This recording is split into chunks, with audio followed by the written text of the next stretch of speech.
हमारे चैनल से जुड़े रहने के लिए YouTube पर इस चैनल को सब्सक्राइब करें। अल्हम्दुलिल्लाहि रब्बिल आलमीन वस्सलातु वस्सलामु अला सय्यिदिल अंबिया'i वल मुरसलीन व अला आलिहि व सहबिहि अजमईन। अम्मा बाद फ़अऊज़ु बिल्लाहि मिनश शैतानिर रजीम। बिस्मिल्लाहिर रहमानिर रहीम।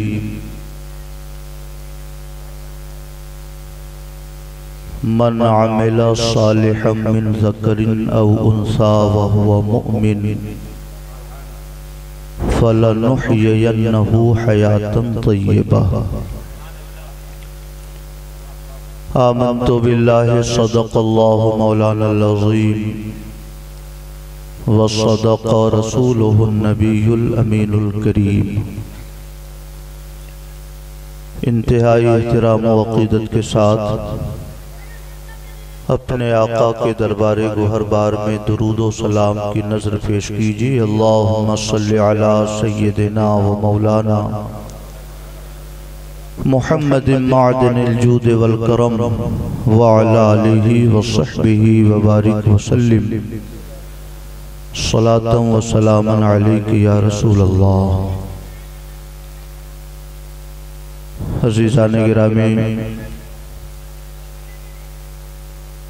जामे मस्जिद रेणुकोट की कमेटी के ज़ेरे एहतिमाम मुनक़िद होने वाला सालाना जलसा सीरतुन नबी सल्लल्लाहु अलैहि वसल्लम इंतहाई कामयाबियों के साथ अपने इख्तितामी मरहले की तरफ रवां दवा है। बहुत ही शानदार नातें आप हजरात ने समाअत फरमाई। हज़रत अल्लामा अबुल हक़्क़ानी साहब का बहुत ही रूह परवर खिताब आप हजरात ने समाअत फरमाया।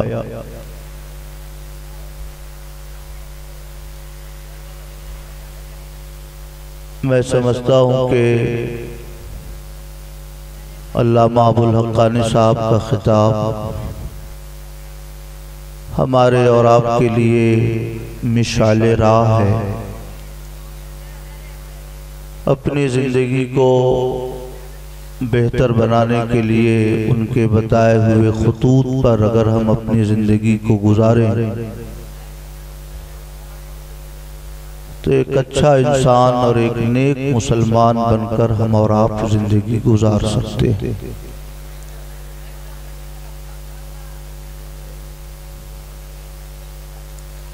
चूंकि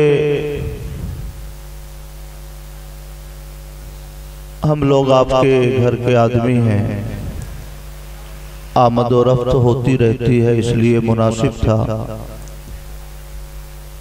कि बाहर से तशरीफ लाए हुए मेहमानों को ज़्यादा से ज़्यादा वक्त मिले। इसी मसलहत से हमारी कमेटी के जिम्मेदारों ने मुझे बाद में रखा, मगर मैं ये समझता हूँ कि अब भी सामईन की जितनी तादाद है, अगर आप हज़रात गौर से मेरी चंद बातें समाअत कर लें तो मेरे लिए खुशी और मसर्रत की चीज़ होगी।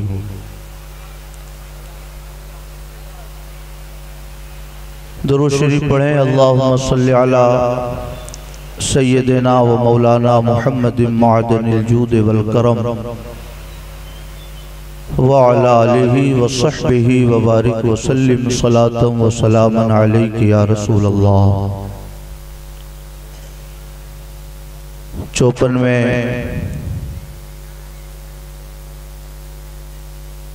इम्तियाज साहब जो वहाँ के चेयरमैन थे, एक हादसे का शिकार हुए।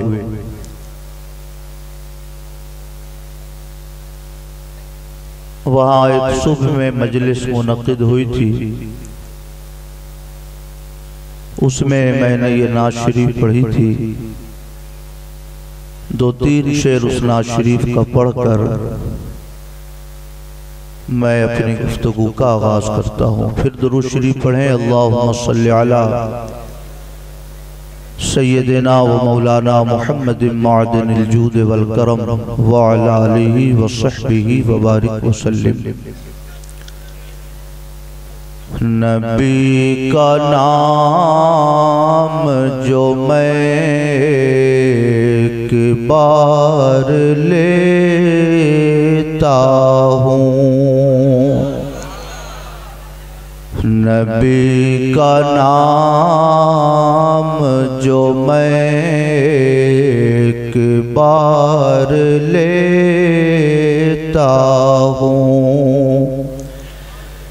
नबी का नाम जो मैं एक बार लेता हूँ, ख़िज़ा में बैठ के लुत्फ़े बहार लेता हूँ, ख़िज़ा में बैठ के लुत्फ़े बहार लेता हूँ।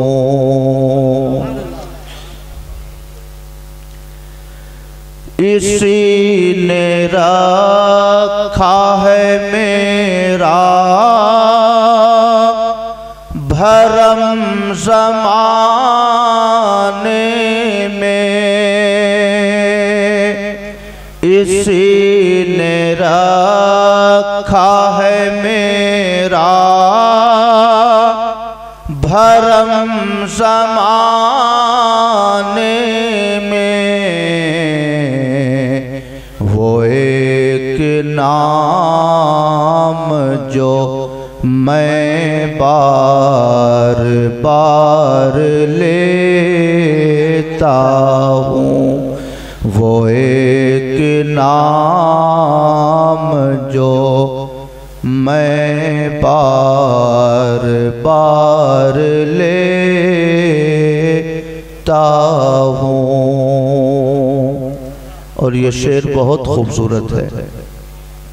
हमारे आली जनाब हाजी फ़कीर अली साहब अब तक बैठे हुए हैं। रात के 2:30-3 बज गए। इसका मतलब है कि जलसा आप हजरात का बहुत कामयाब है। खुसूसी हजरात और ख़ास लोग अब तक मजलिस में मौजूद हैं।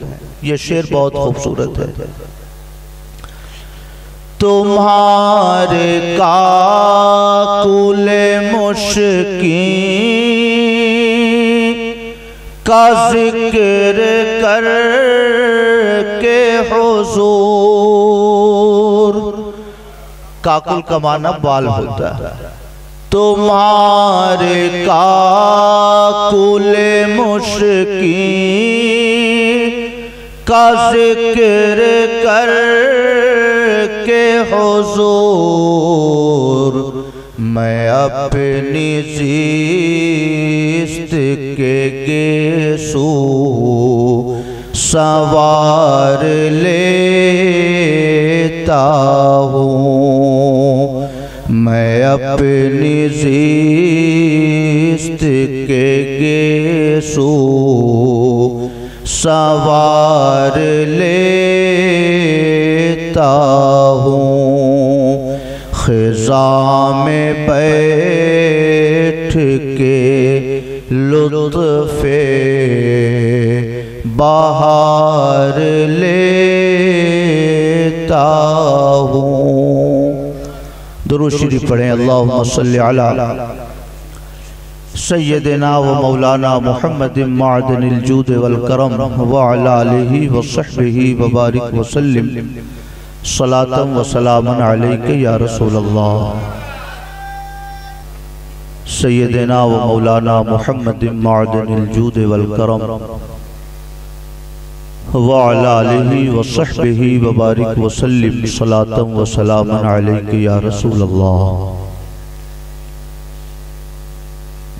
अज़ीज़ान गिरामी, पूरे इलाके की दीनी और मजहबी रहनुमाई फरमाने वाली शख्सियत, जिन्हें दुनियाए अहले सुन्नत हुजूर नसीर मिल्लत मुद्दज़िल्लुहुल आली के नाम से जानती है, हमारे दरमियान जलवा फरमा हो चुके हैं। और ये आप हजरात की खुशकिस्मती है कि मेरी मालूमात के मुताबिक मुसलसल इस मजलिस में आप तशरीफ फरमा होते हैं,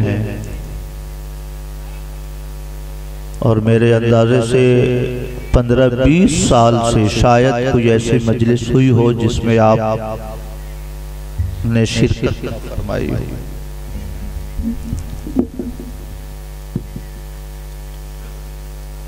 आज एक जमाना था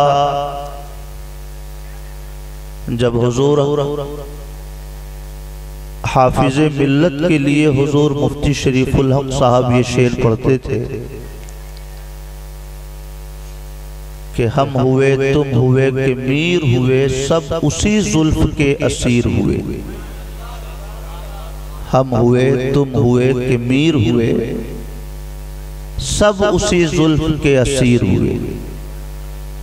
यानी किसी भी आलिम का शजरे नसब, शजरे इल्म निकाल के देख लो, कहीं ना कहीं से उसका ताल्लुक हुजूर हाफिज मिल्लत के शागिर्दों से जरूर निकल जाएगा।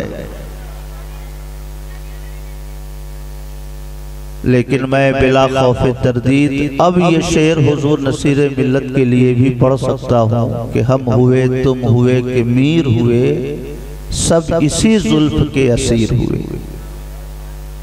आज हिंदुस्तान में जितने गिने चुने नाम, खिताबत का मैदान हो, तदरीस की दुनिया हो, तसव्वुफ की बज़्म हो, आप जितने आलिमों का नाम लें, कहीं ना कहीं से वो हुजूर नसीर मिल्लत के शागिर्द निकलेंगे या हुजूर नसीर मिल्लत के शागिर्दों के शागिर्द निकलेंगे। समझ रहे हैं? तो अल्लाह पाक इनके साये करम को हमारे और आपके सरों पर तादेर बाकी रखे, और उनकी इल्मी और दीनी बरकतों से अल्लाह पाक हम सबको मुस्तफीज फरमाए। दुरूद शरीफ पढ़ें। अल्लाहुम्मा सल्ली अला सय्यदिना व मौलाना मुहम्मदिन मअदनिल जूद वल करम व अला आलिहि व सहबिहि व बारिक व सल्लिम सलातन व सलामन अलैका या रसूल अल्लाह। एक बड़ी नायाब किताब है, उसका नाम है इबरीज शरीफ। आला हजरत इमाम अहमद रजा खां क़ुद्दस सिर्रुहुल अजीज ने अपनी किताबों में इस किताब का बहुत जिक्र फरमाया है, और बड़े अदब से उनके मुसन्निफ का नाम लेते हैं। सैयदी अब्दुल अजीज दब्बाग फरमाते हैं, इन लफ्जों में उनका जिक्र करते हैं। इत्तेफाक से मक्के शरीफ के कुतुब खाने में इबरीज शरीफ पे नजर पड़ गई, तो 50 या 55 रियाल में वो किताब मैंने ले ली, इबरीज शरीफ अरबी का नुस्खा। अब उसका उर्दू तर्जमा भी दस्तयाब है, रायपुर के कई लोगों के पास मैंने उर्दू तर्जमा देखा। अहले सुन्नत के अकायद के सिलसिले में बड़ी मुस्तनद और बड़ी अहम किताब है। सैयदी अब्दुल अजीज दब्बाग गौसे वक्त थे, आंखों से नाबीना थे, मगर अल्लाह पाक ने इल्म लदुन्नी से उनके सीने को मामूर फरमाया था। किसी मजलिस में तशरीफ ले जाते, किसी आलिम की तकरीर हो रही होती, आजकल जिस अंदाज में तकरीर होती है उस अंदाज में तो जलसे नहीं होते थे। कोई भी आलिम किसी भी मजलिस में हदीस सुना रहे होते तो सैयदी अब्दुल अजीज दब्बाग नाबीना होने के बावजूद फरमाते थे कि ये हदीस ज़ईफ है, ये हदीस नहीं है हुजूर की। कोई हदीस सुनते फरमाते हाँ ये मेरे आका की हदीस है, ये मेरे आका की हदीस है। तो इबरीज शरीफ में उनके मलफूजात जिन्होंने जमा किए हैं उनके शागिर्द ने, वो कहते हैं कि मैं उनसे पूछता था हुजूर ना आपने कभी इल्मे हदीस हासिल किया, ना आपने कभी इल्मे अस्माउर रिजाल का शऊर हासिल किया, ना आपने हदीस की किताबें पढ़ी हैं हुजूर, ये कैसे आपको पता चल जाता है कि ये पैगंबर की हदीस है और ये पैगंबर की हदीस नहीं है? तो फरमाते हैं कि सैयदी अब्दुल अजीज दब्बाग इरशाद फरमाते कि जाड़े का मौसम हो, जाड़े के मौसम में तुम में से कोई जब गुफ्तगू करता है तो उसके मुंह से भाप निकलता है, बैठे हुए लोग भी महसूस कर लेते हैं कि इसकी जुबान से भाप निकल रहा। तो सैयदी अब्दुल अजीज दब्बाग फरमाते हैं कि इसी तरह तुम में से कोई जब मेरे पैगंबर की हदीस पढ़ता है तो उसकी जबानों से नूर की शुआ निकलती है। अगर कोई हदीस पढ़ने वाला नबी की हदीस पढ़े और मुझे नूर की वो शुआ नजर आ जाए तो मैं समझ जाता हूं कि ये मेरे पैगंबर की हदीस है। और पढ़ने वाला नबी की हदीस कह कह के पढ़ता रहे मगर नूर की वो तजल्ली मुझे न दिखे तो मैं समझ जाता हूं कि ये मेरे आका की हदीस नहीं। कहिए जोर से सुभान अल्लाह। इतने बड़े बुलंद पाया बुजुर्ग गौसे वक्त थे उस जमाने के। एक बात उनके शागिर्द ने पूछी, हुजूर शब कद्र ये कब आती है? मेरे पैगंबर को ये पता था कि नहीं? इल्मे गैब के सिलसिले में इख्तिलाफ करते हैं ना कि नबी को गैब की बातों की खबर है कि नहीं। शब कद्र आम तौर से मशहूर है कि ये 27वीं रमजान को आती है, मगर मुहक्किकीने उलमा इरशाद फरमाते हैं कि शब कद्र ये रमजान के आखिरी अशरे में घूमती रहती है। कभी 21 रमजान को शब कद्र आ जाती है, कभी 23 रमजान को शब कद्र आ जाती है, कभी 25 को, कभी 27 को, कभी 29 को, ये घूमती रहती है। इसलिए मेरे आका रमजान के आखिरी अशरे में मस्जिद में एतिकाफ करते थे, गोशा नशी हो जाते थे। क्यों? हो सकता है हम 27वीं समझ के शब बेदारी करें और शब कद्र गुजर गई हो 25 को। हो सकता है हम 25वीं शब में बेदार रहें और शब कद्र आए 29वीं रमजान को। तो आप किसी भी रात में शब बेदारी करेंगे, उस रात में जगने का सवाब तो मिलेगा, मगर शब कद्र का सवाब नहीं मिल पाएगा। अब कोई शख्स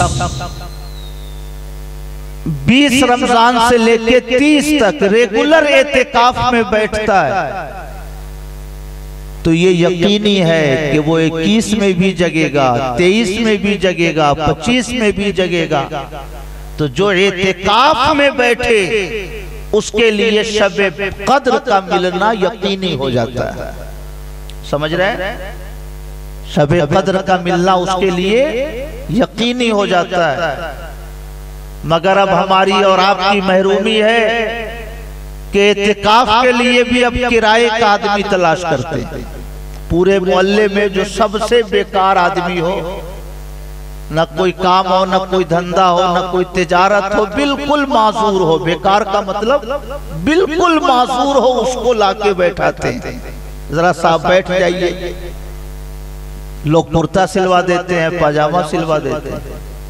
इतनी बड़ी शहादत की रात कि एक रात अगर आप जग गए, वो शब आपको हासिल हो गई, तो 82 साल इबादत करने का सवाब आपको मिल जाता है।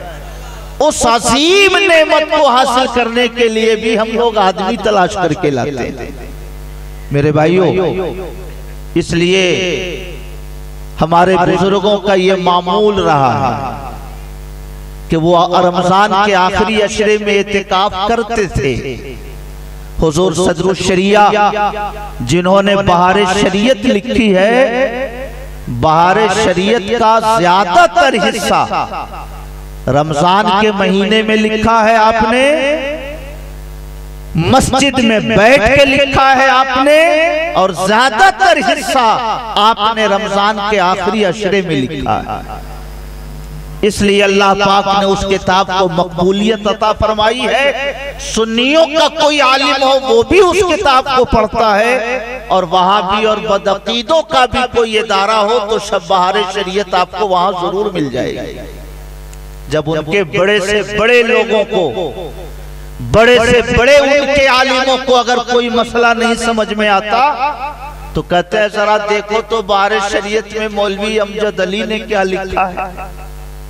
समझ रहे हैं मेरी बात?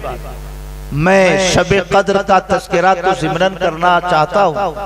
अल्लाह तौफीक दे तो जिंदगी में कभी एक बार इत्तिकाफ में बैठकर शबे कद्र की बरकतें हासिल करने की कोशिश कीजिए। मैंने ये तस्करा एक बात कहने के लिए शुरू किया था। उनके शागिर्द ने, यानी सैयदी अब्दुल अजीज दब्बाग के शागिर्द ने पूछा उनसे कि हुजूर आप ये बताएं कि मेरे पैगंबर को शबे कद्र का इल्म होता था कि नहीं होता था। उनका जो जवाब है वो जवाब सुनिए। फरमाते हैं बखुदा अगर मैं मर जाऊं और लोग मुझे कब्र में दफन कर दें, मेरी लाश अकड़ जाए, मेरे पांव ऊपर उठ जाएं, मेरा सर नीचे हो जाए, अगर ये कैफियत भी मेरे ऊपर हो जाए तब भी खुदा की कसम शबे कद्र उस वक्त तक आगे नहीं बढ़ सकती जब तक कि शबे कद्र का इल्म मुझे ना हो जाए। कहिए जोर से सुभान अल्लाह। और आगे कहते हैं फनबीयुल्लाह आला व अरफा, जब मेरी ये हालत है तो अल्लाह के पैगंबर की शान तो बहुत बुलंद वाला है, अल्लाह के पैगंबर का मकाम तो बहुत ऊंचा है। जब कब्र में रहने के बावजूद अल्लाह मुझे शबे कद्र का इल्म अता फरमाता है और फरमाएगा, तो फिर नबी से शबे कद्र मख्फी रहे, ये कैसे मुमकिन हो सकता? कहिए जोर से सुभान अल्लाह। मेरे अजीज दोस्तों, मैं सैयदी अब्दुल अजीज दब्बाग की वो कीमती बात सुनाना चाहता हूँ। उन्होंने उसी इब्रीज शरीफ में लिखा है कि रजब रात का आखिरी हिस्सा शुरू होता है, रात का आखिरी हिस्सा शुरू होता है। रात को 3 हिस्सों में बांटिए, 12 घंटे की रात है, तो जब ये आखिरी 4 घंटे का हिस्सा शुरू होता है तो फरमाते हैं कि गारे हिरा में पैगंबर का दरबार सजाया जाता है, सुभान अल्लाह, जिसमें सहाबा तशरीफ फरमा होते हैं। पूरी दुनिया के अफ्ताब, पूरी दुनिया के औताद उस मजलिस में हाजिर होते हैं। हुजूर के जितने सहाबा हैं सब गारे हिरा में तशरीफ फरमा होते हैं, और पूरी दुनिया में कहां क्या होना है कहां क्या तब्दीली होगी, कहां क्या निजाम बदलेगा, उसी दरबार में और उसी मजलिस में अल्लाह के हुक्म से मेरे पैगंबर इन चीजों का फैसला फरमाते हैं। कहिए जोर से सुभान अल्लाह। फरमाते हैं कि उन लम्हों में अगर दुनिया के किसी भी खित्ते में रहने वाला मुसलमान दुआ करे और उन बुजुर्गों की दुआओं से उसकी दुआ टेली कर जाए तो उस इंसान की दुआ जरूर मकबूल हो जाया करती। कहिए जोर से सुभान अल्लाह। मेरे भाइयों, इसलिए हमारे बुजुर्गों का आम तौर से मामूल है कि वो रात के आखिर हिस्से में जगते हैं, शब बेदारी करते हैं, फज्र की नमाज पढ़ते हैं और जब नमाज इशराक पढ़ लेते हैं तब अपनी जगह से वो हटते हैं। मैं समझता हूं कि हिंदुस्तान में जब 6 बजने का वक्त होता है तो वो मदीने शरीफ में तहज्जुद का वक्त होता है। इसलिए मुसलमान अगर नमाज फज्र पढ़कर इशराक के वक्त तक मुसल्ले पे बैठ के इबादत करता रहे तो उसकी ये फजीलत तो हदीसों में मेरे पैगंबर ने बयान फरमाई है कि रजा बिहज्जिन व उमरतिन, जो नमाज इशराक पढ़ के हटता है वो एक हज और एक उमरा का सवाब लेके वहां से हटता है। ये फजीलत तो हदीसों में मज़कूर है ही, उसके अलावा ये फजीलत भी उसे मिलती है कि उन्हीं लम्हों में गारे हिरा में मेरे पैगंबर का दरबार मुनक़िद होता है। कहिए जोर से सुभान अल्लाह। मेरे भाइयों, जब कोई बहुत कट दलीली करता है और हुजूर नसीर मिल्लत के कारनामों से आंखें चुराने की कोशिश करता है तो मैं उससे कहता हूं कि आप उनकी बात क्या करोगे।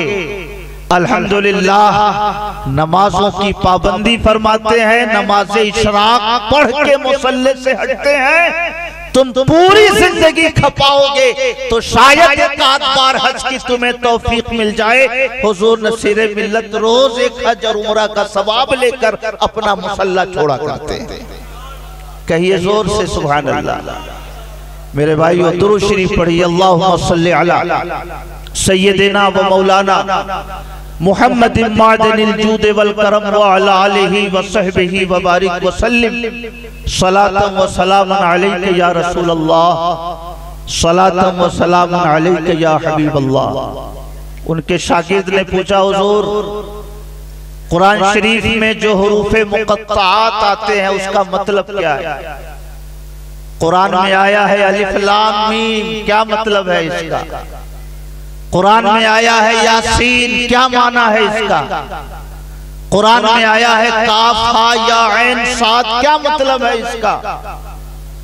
तो मुझे सारी आयतों की तफसील तो नहीं याद, मगर एक दो आयत का माना मैं बता सकता हूं। वो फरमाते हैं कि ये अल्लाह के राजों में से एक छुपा हुआ राज है। अल्लाह के खजानों में जो राज हैं उन छुपे हुए राजों में से एक राज है ये हुरूफे मुक़त्तआत। और फरमाते हैं, और ये बात तो काज़ी अयाज़ मालिकी रहमतुल्लाह अलैह ने भी शिफा शरीफ में लिखी है कि अलिफ का मतलब अल्लाह, लाम का मतलब हजरत जिब्रील और मीम का मतलब हमारे और आपके पैगंबर। कुरान की इब्तिदाई आयतों में अलिफ लाम मीम आया, ये इशारा है कि इस किताब को भेजने वाला अल्लाह है, लाने वाले जिब्रील अमीन है और जिन तक ये किताब पहुंचाई गई है वो मोहम्मद अरबी है। कहिए जोर से सुभान अल्लाह।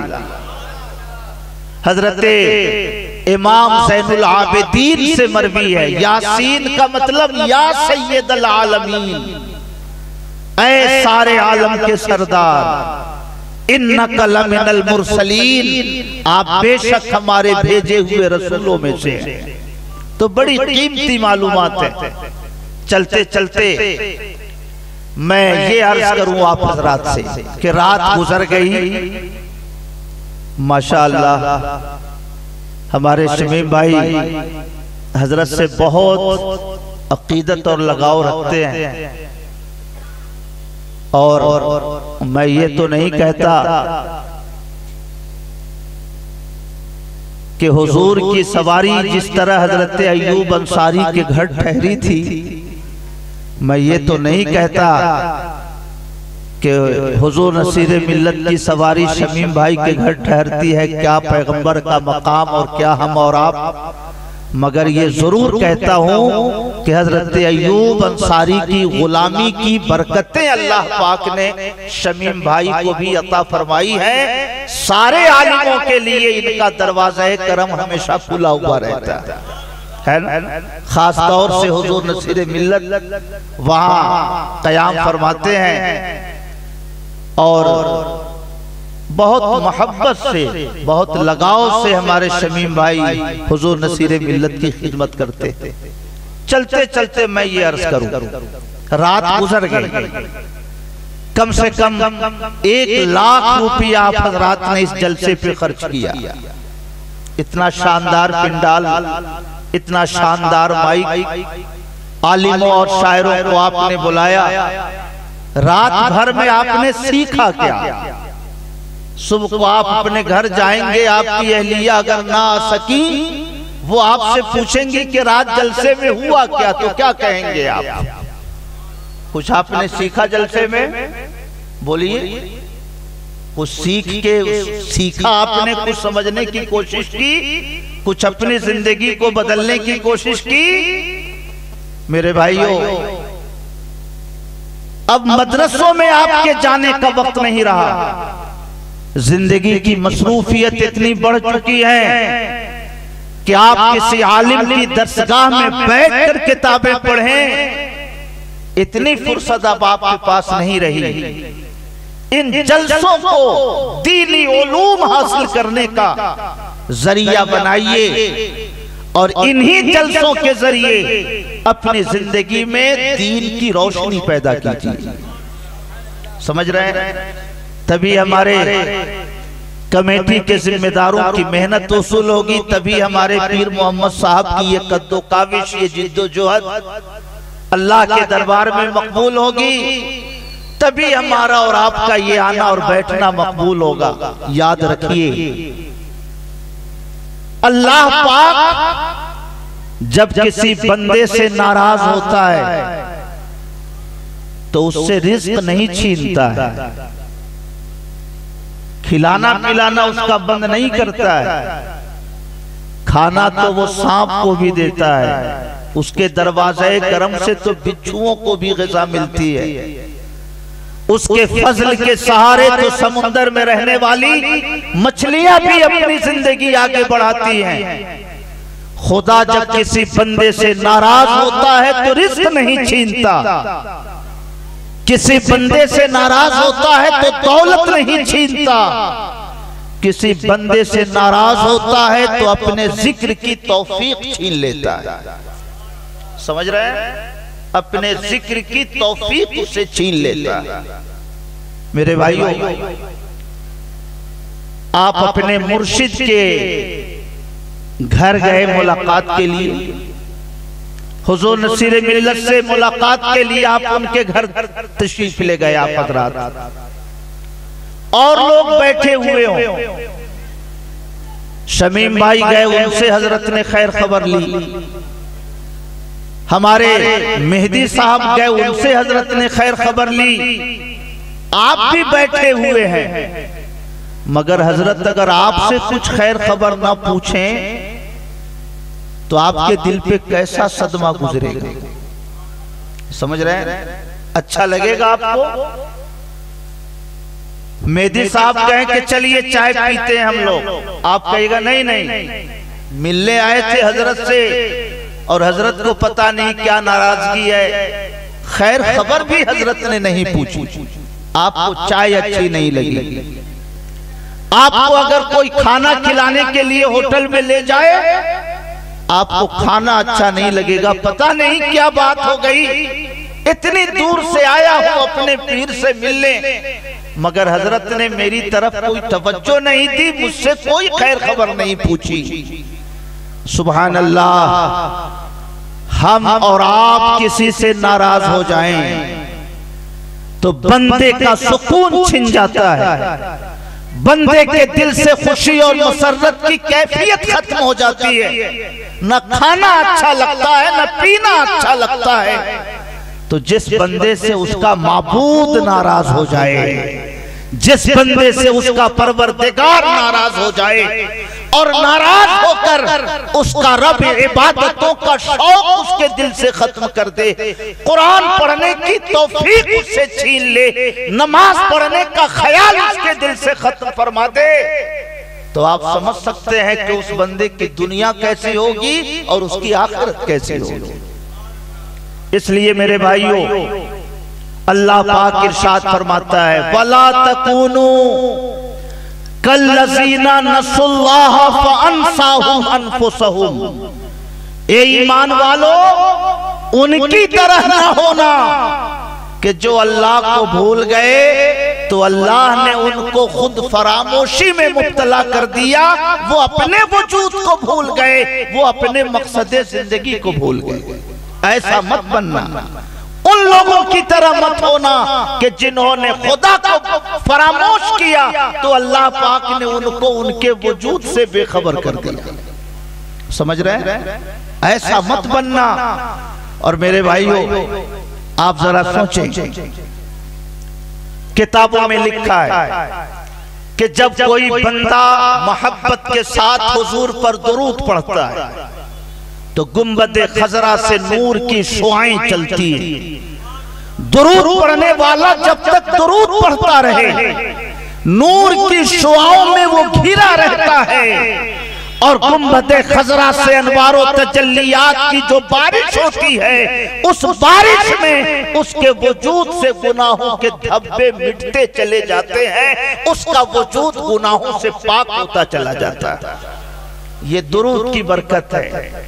सुभान अल्लाह। अब आप अंदाजा लगाएं कि दुरूद जिस नमाज का हिस्सा है, रुकू जिस नमाज का हिस्सा है, सजदे जिस नमाज में शामिल हैं, अत्तहियात जिस नमाज का हिस्सा है, सारी नेकियों का मजमुआ नमाज।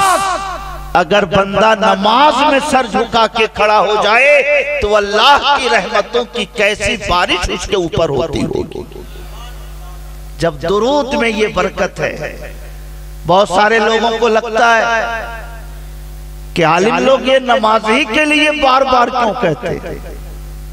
इसलिए कहते हैं कि नमाज तमाम इबादतों का जरिया बन जाती है।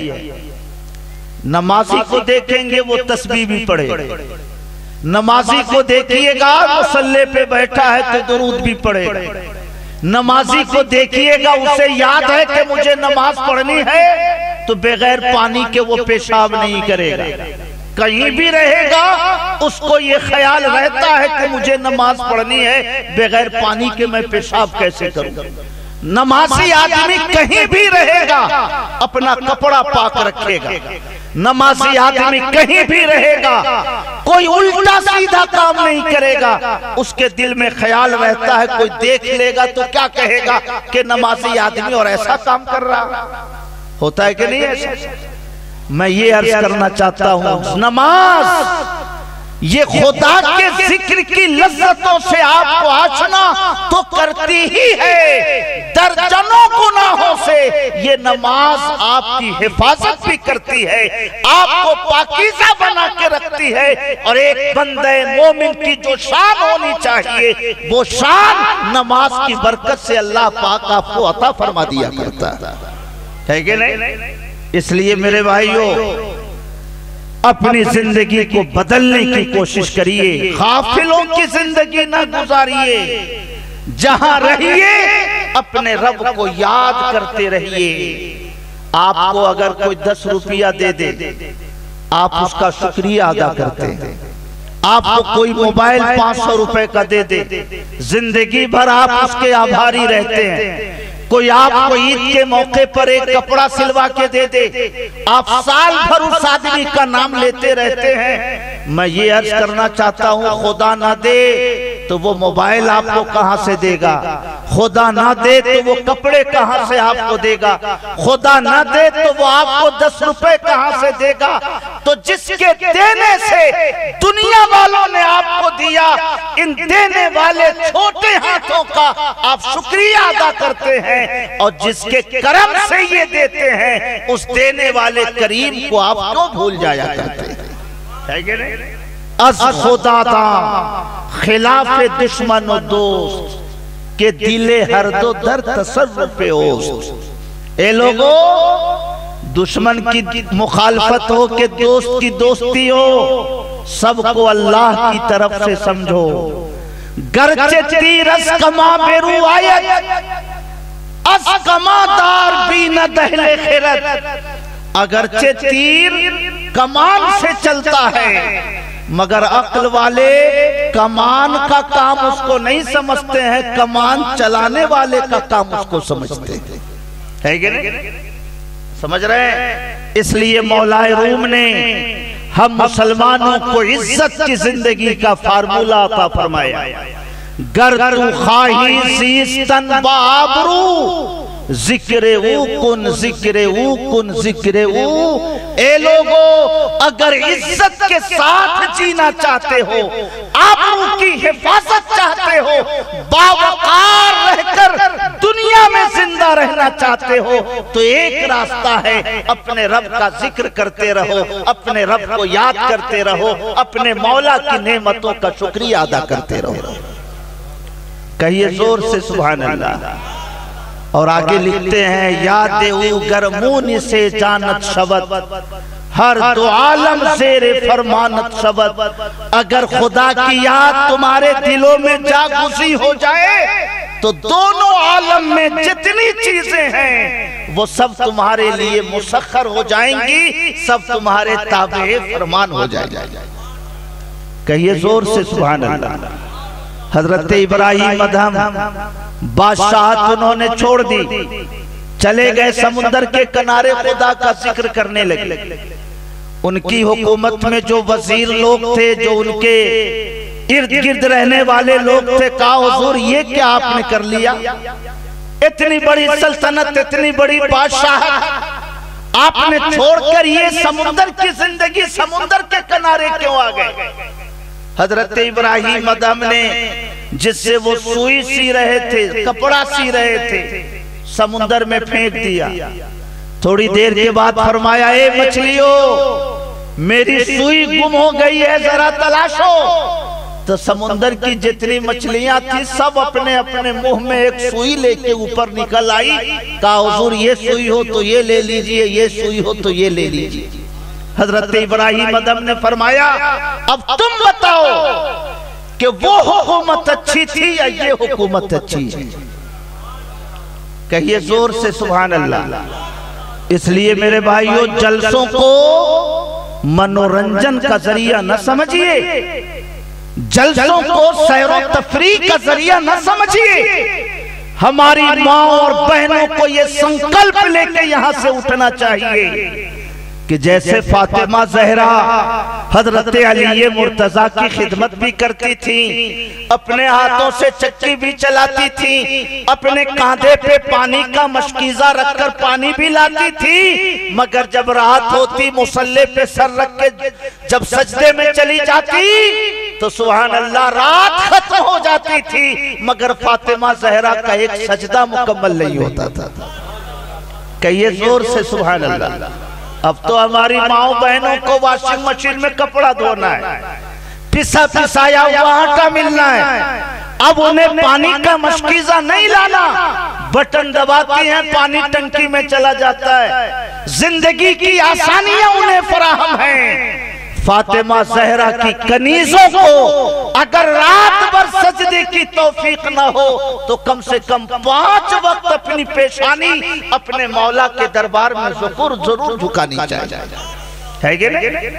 कहिए जोर से सुभान अल्लाह। और हमारे जितने नौजवान भाई यहाँ पे बैठे हैं, सारे भाइयों को, सारे सरपरस्तों को, सारे बड़े बूढ़ों भाइयों को ये अहद करके उठना चाहिए कि अंत भला तो सब भला। है ना, अंत भला तो सब भला, पिछली जिंदगी जैसी गुजरी तैसी गुजरी, मगर अब हम नमाजी बन के जिंदगी गुजारेंगे। अब हम कुरान पढ़ के दिन का आगाज करेंगे। अब हम गरीबों की मदद करके समाज की खिदमत करेंगे। अब हम बेवाओं की आबरू की हिफाजत करके दीन की रक्षा करेंगे। जिंदगी को बदलने का संकल्प लीजिए। जलसे सीरतुन नबी सल्लल्लाहु अलैहि वसल्लम का यही पैगाम है जो आपके दरवाजे तक पहुंचकर आपके दिलों में उतरने की कोशिश कर रहा है। मैं आप हजरात का बहुत शुक्रगुजार हूँ कि आप हजरात इतनी देर से यहाँ तशरीफ फरमाए। मुझे अंदेशा था कि अबुल हक्कानी साहब के खिताब के बाद मजमा बिल्कुल रुखसत हो जाएगा और शायद 2, 4, 10 लोग बच जाएंगे, मगर अल्लाह का बहुत फजल है, उसकी बड़ी मेहरबानी है कि उसने आप हजरात को मकबूलियत के लम्हों में यहाँ बैठने की तौफीक अता फरमाई है। नजर आती है गुलशन में हवा नासाज़गार अपनी, गुले बागे खलीली भेज दे बादे बहार अपनी। ऐ उठे उम्मत के वाली, कुफ्र धमकाता है मुस्लिम को, अली को भेज दो आ जाएं लेकर जुल्फ़िकार अपनी। और तरीके मुस्तफा को छोड़ना है वजह बर्बादी, तरीके मुस्तफा को छोड़ना है वजह बर्बादी। इसी से कौम दुनिया में हुई बेइख्तिदार अपनी। मैं कमेटी के जिम्मेदारों का भी शुक्रगुजार हूँ कि कम से कम साल में एक बार वो जिक्र इलाही और जिक्र रसूल समाअत करने का मौका हमें और आपको वो देते हैं। अल्लाह पाक उन सबको अपनी हिफाजत में रखे, सबको अपनी रहमतों से शाद काम फरमाए। अस्सलामु अलैकुम व रहमतुल्लाह।